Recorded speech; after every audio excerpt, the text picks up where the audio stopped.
wirelessnya.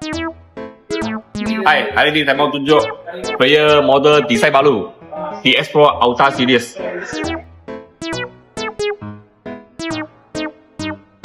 Player ni ada dua knob design punya. Satu untuk kontrol volume nya. Lagi satu untuk kontrol lagu.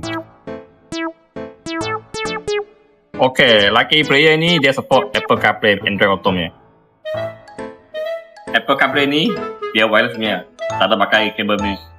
Wirelessnya. Lagi dia boleh support sounding camera. Depan punya view, belakang, kiri kanan. Lagi dia semua boleh tengok 3D view. Mari, saya tunjuk tempat pasang kalau jadi ni macam.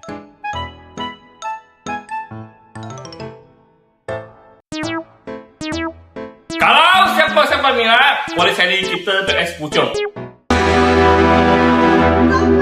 Bidang